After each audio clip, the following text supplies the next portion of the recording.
और यही रीजन था कि आर्मी को किसी भी कॉस्ट पे इस ऑपरेशन को 1 से 2 दिन में खत्म करने का ही फैसला लेना पड़ा। 1955 में पहली बार पुलिस गोल्डन टेंपल में घुसती है। 1984 में जो घुसी थी वो दूसरी बार था कि नेहरू जी ने सिख को अलग स्टेट जो कि सिख अंपायर जितना होगा वो देने का वादा किया और फिर धोखा किया। अगस्त 1982 को एक इंडियन प्लेन को हाईजैक किया गया और यहीं पे एंट्री होती है एक ऐसे इंसान की जिसकी वजह से पंजाब की पॉलिटिक्स 360 डिग्री चेंज हो जाती है। अब 29 सितंबर 2022 को अमृतपाल सिंह की एंट्री होती है इंडिया के अंदर। सज्जन कुमार, जिसको सीबीआई ने जिम्मेदार बताया था, उसको 1991 में पार्टी से टिकट दिया गया। अगर चंडीगढ़ पंजाब को चला गया तो हरियाणा के हिंदू उनको वोट नहीं देंगे और आपके हाथ से हरियाणा भी चला जाएगा और इसी वजह से गोल्डन टेंपल को ज्यादा नुकसान हुआ। हजारों सिखों को मारा गया।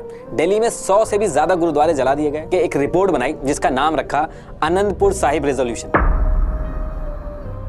देखिए, जब भी पंजाब में इलेक्शंस हो, फार्मर प्रोटेस्ट हो, पंजाब में जब भी कोई मुद्दा उठता है, मीडिया के अंदर खालिस्तान का नाम क्यों आने लगता है। ऑपरेशन ब्लू स्टार जो है वो 1984 में हुआ था, लेकिन भिंडर वाले का जो रेफरेंस है वो आज भी क्यों दिया जाता है। और इससे पहले कि हम अभी जो अमृतपाल सिंह वाला इंसिडेंट हुआ वो डिस्कस करें, इससे पहले इसके पीछे रीजंस क्या हैं वो जानना बहुत ही जरूरी है, क्योंकि बिट्स एंड पीसेस में हमें स्टोरीज तो पता है लेकिन एक्चुअल रीजन नहीं पता है कि ये सब हो क्यों रहा है, क्योंकि ये सारी चीजें जितनी सिंपल लग रही है उतनी है नहीं। अमृतपाल सिंह देश भर में उसकी चर्चा हो रही है। ऑपरेशन ब्लू स्टार शुरू हो गया था और उसके साथ में निकालने की कोशिश में लगी। पंजाब की असली स्थिति क्या है? स्थिति तो गंभीर है। इस पर मुझे अगर गौरव किसी चीज पर है, सारा जीवन मेरा सेवा में गया। देखिए, इन सारी चीजों की शुरुआत होती है 1823 से। ये जो आप मैप देख रहे हो ये उस टाइम का पूरा सिख अंपायर है और जिसको रूल करते थे महाराजा रणजीत सिंह। तो देखिए, जब महाराजा रणजीत सिंह सिख अंपायर रूल करते थे तो ब्रिटिशर्स ने कुछ भी नहीं किया था, कोई अटैक नहीं किया था। और जैसे ही महाराजा रणजीत सिंह की डेथ हुई और सिख अंपायर थोड़ा वीक हुआ तो ब्रिटिशर्स ने अटैक करके सिख अंपायर के ऊपर कंट्रोल ले लिया। और ये जो हरियाणा वाला पार्ट है ये ब्रिटिशर्स ने सिख अंपायर में जोड़ दिया। पहले जो हरियाणा था वो सिख अंपायर में नहीं था। और ये जो सारी डिटेल्स मैं आपको बता रहा हूँ ये सब अभी आपको आगे रेलेवेंट लगने लगेंगी। अब ब्रिटिशर्स ने सिख अंपायर पे कब्जा करके राजा रणजीत सिंह के जो बच्चे थे उनको पढ़ाई के बहाने ब्रिटेन में शिफ्ट करा दिया था, ताकि आगे चल के अंग्रेजों को कोई दिक्कत ना हो सिख अंपायर को कंट्रोल करने में। तो इस वजह से एक्चुअल में सिख अंपायर का जो रिप्रेजेंटेशन करने वाला था वो कोई बचा नहीं था। जो लोकल महंत थे वो गुरुद्वारे के प्रीस्ट बने और उन्होंने कंट्रोल लिया। ये जो चीज थी, महंतों ने जो गुरुद्वारे पे कंट्रोल लिया था, ये चीज सिख्स को पसंद नहीं आ रही थी। तो 1920 में सिख कम्युनिटी ने अकाली मूवमेंट शुरू किया और ब्रिटिशर्स पे प्रेशर बनाया कि ये गुरुद्वारा महंत नहीं चला सकते। और प्रेशर इतना बड़ा कि 175 मेंबर्स की कमेटी बनी, शिरोमणि गुरुद्वारा प्रबंधक कमेटी, जो आजकल आप न्यूज में सुनते हो SGPC, वो इसी वजह से बनी थी। SGPC ने गुरुद्वारों से महंत को हटाया और गुरुद्वारों को रेगुलेट किया और आज की डेट में भी ये लोग रेगुलेट करते हैं। आज भी प्रॉपर इलेक्शन होते हैं, इनके प्रेसिडेंट बनाए जाते हैं। और SGPC जो है वो उस पर्टिकुलर टाइम से ही सिख कम्युनिटी का फ्रंट फेस बना। और जो अकाली दल है और SGPC, इन दोनों में काफी क्लोज रिलेशनशिप रहे हैं उस पर्टिकुलर टाइम से ही। सिख अंपायर उस टाइम से काफी इन्फ्लुएंशियल और वेल्थी अंपायर था। ब्रिटिश आर्मी ने कब्जा तो कर लिया था, लेकिन सिख ये मानते थे कि जब ब्रिटिशर्स ये जो कब्जा किया है टेम्परेरी है, ये यहाँ से जब हटेंगे तो इनको इनका सिख अंपायर जो है वो वापस मिल जाएगा। लेकिन ये जो बिलीव था कि सिख अंपायर वापस मिलेगा ब्रिटिशर्स के जाने के बाद, इसको पहला झटका लगता है 1929 में, जब मोतीलाल नेहरू जी ने पूर्ण स्वराज मूवमेंट शुरू किया, जिसमें यह कहा गया कि इंडिया एक इंडिपेंडेंट देश बनेगा जहां पे वोटिंग होगी और डेमोक्रेसी फॉलो होगी। देखिए, सिख कम्युनिटी इस इंप्रेशन में थी कि जब इंडिपेंडेंस मिलेगी तो हमारा सिख अंपायर हमें वापस मिल जाएगा। आप पुराने स्कल्पचर भी देखोगे तो उसमें लिखा हुआ है कि राज करेगा खालसा। तो ये जो पूर्ण स्वराज की बात थी, इसको सुन के सिख कम्युनिटी उतनी खुश नहीं थी। और जब 1946 यानी कि आजादी से लगभग 1 साल पहले जब ब्रिटिशर्स के जाने की बात होने लगी तो सिख लीडर्स ने यह बात उठाई कि अंग्रेजों ने धोखा करके सिखों से पंजाब छीना था और जब वो जा रहे हैं तो अंग्रेजों को पंजाब उनको वापस कर देना चाहिए।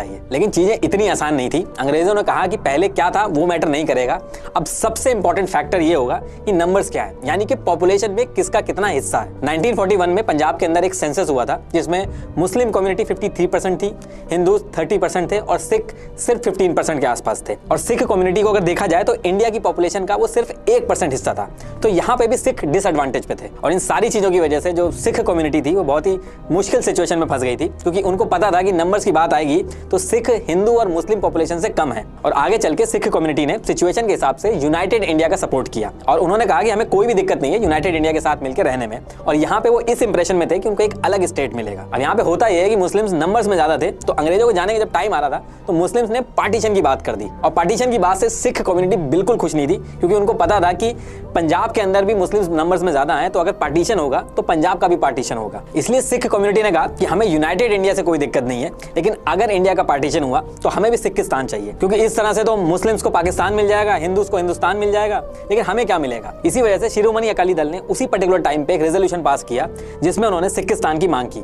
लेकिन ये सिक्किस्तान की मांग इसलिए थी कि अगर पार्टीशन करोगे, वरना इंडिया के साथ रहने में उनको कोई भी दिक्कत नहीं थी। लेकिन इसी टाइम यानी कि 1946 में जवाहरलाल नेहरू जी ने सिखों को रीअश्योर किया और कहा कि पंजाब के बहादुर सिख एक स्पेशल कंसिडरेशन को एंटाइटल्ड हैं। मैं इसको गलत नहीं देखता कि इंडिया के नॉर्थ में एक इलाका हो जहां पे सिख आजादी से जी सके। इस स्टेटमेंट को लेके अलग अलग थॉट्स हैं कि नेहरू जी ने सिख को अलग स्टेट जो कि सिख अंपायर जितना होगा वो देने का वादा किया और फिर धोखा किया। अब देखिए, इन सारी बातों के बाद भी बंटवारा होता है और इस बंटवारे में पंजाब का एक हिस्सा पाकिस्तान में चला जाता है, दूसरा हिस्सा इंडिया में ही रहता है। पंजाब में जो सिख कम्युनिटी रहती थी वो पूरे पंजाब में छोटे छोटे ग्रुप्स में डिस्ट्रीब्यूटेड थी, तो बंटवारा कैसे भी होता, इससे सिख कम्युनिटी डिवाइड हो ही रही थी और इसका कोई सोल्यूशन भी नहीं निकल पा रहा था। लेकिन सिख कम्युनिटी डिवाइड होना नहीं चाहती थी। लेकिन पार्टीशन होता है और जो हिस्सा पाकिस्तान में जाता है वो पंजाब का 62% हिस्सा था और 55% पॉपुलेशन थी। और इस प्रोसेस में सिख कम्युनिटी की 150 से भी ज्यादा हिस्टोरिकल श्राइन्स, उनके रिचेस्ट लैंड और उनकी आधी से ज्यादा पॉपुलेशन पाकिस्तान में ही रह गई थी। जो सिख पाकिस्तान में रह गए थे वो पार्टीशन के टाइम पे अपना घर, लैंड और प्रॉपर्टी छोड़कर इंडिया में आ गए। जो इंडिया में आना नहीं भी चाहते थे उनको पार्टीशन के टाइम पे हुए वायलेंस की वजह से आना पड़ा। इसलिए पार्टीशन के टाइम पे जो नुकसान हुआ था वो सबसे ज्यादा सिख कम्युनिटी का हुआ था। लेकिन सिख कम्युनिटी ने बहुत ही कम टाइम में फिर से अपने आप को एस्टैब्लिश कर लिया था और पाकिस्तान से जब सिख आए थे तो पहले तो सिख माइनॉरिटी में थे, अब वो पंजाब में मेजॉरिटी में आ गए थे, जिससे सिख कम्युनिटी का एक अलग सिख स्टेट होने का जो सपना था वो फिर से पूरा होता हुआ दिख रहा था। हालांकि ये सपना आसानी से पूरा नहीं हुआ। पार्टीशन के बाद भी कुछ चीजों को लेकर सिख खुश नहीं थे। खुशवंत सिंह की किताब आ हिस्ट्री ऑफ द सिख में उन्होंने लिखा है कि रोड ट्रांसपोर्ट, जिसपे एक तरह से सिख कम्युनिटी जो थी उनकी मोनोपोली थी, उसको नेशनलाइज कर दिया गया। साथ में कलकत्ता में भी बस और टैक्सी सर्विसेज पे सिख का कंट्रोल था, तो वहां पे ईस्ट पाकिस्तान से आने वाले बंगाली रिफ्यूजी थे उनको प्रेफरेंस मिलने लगी। और सिख कम्युनिटी में एक कल्चर है देश की आर्मी को सर्व करने का, तो आर्म फोर्सेज में भी भर्ती के लिए जो पहले सिख कम्युनिटी को प्रेफरेंस मिलती थी उसमें भी चेंजेस हुए। हालांकि ये चेंजेस हर स्टेट के लिए हुए, लेकिन इसको लेके भी सिख कम्युनिटी नाराज थी और अपना एक अलग स्टेट चाहती थी। गवर्नमेंट ने कुछ टाइम के लिए सिख मेजोरिटी वाले इलाकों को मिला के एक स्टेट भी दिया, Patiala and east Punjab state union, PEPSU भी कहते थे इसको। लेकिन इसमें कहा जाता है कि अकाली दल की बढ़ती हुई पावर को देख के कांग्रेस ने इसको हटा दिया। अब इसके बाद 1956 आता है और इंडियन गवर्नमेंट लेके आती है स्टेट रीऑर्गेनाइजेशन एक्ट 1956। इसमें यह था कि लैंग्वेज के आधार पर स्टेट्स को डिवाइड किया जाएगा। कई सारे सूबों में इंडिया डिवाइडेड था तो उसको डिवाइड किया गया। क्योंकि इंडिया एक सेकुलर कंट्री है तो धर्म या फिर जाति के आधार पर स्टेट नहीं बन सकते थे, वो बनाना सही भी नहीं रहता, तो लैंग्वेज के आधार पर स्टेट्स बनाए गए। तो इसमें तेलुगु बोलने वाले को आंध्र प्रदेश मिल गया, मराठी बोलने वालों को महाराष्ट्र मिल गया। तो सिख कम्युनिटी का कहना था कि हरियाणा को छोड़ के पूरे पंजाब की जो भाषा है वो पंजाबी है और ज्यादातर लिटरेचर भी गुरुमुखी स्क्रिप्ट में है, तो आप हरियाणा को हिंदी स्पीकिंग स्टेट में मिला दो और हमें पंजाबी स्टेट दे दो और पंजाबी को ऑफिशियल लैंग्वेज कर दो पंजाब की। लेकिन सरकार ने ये जो डिमांड थी पूरी तरीके से रिजेक्ट कर दी। अब यहां से धीरे धीरे चीजें खराब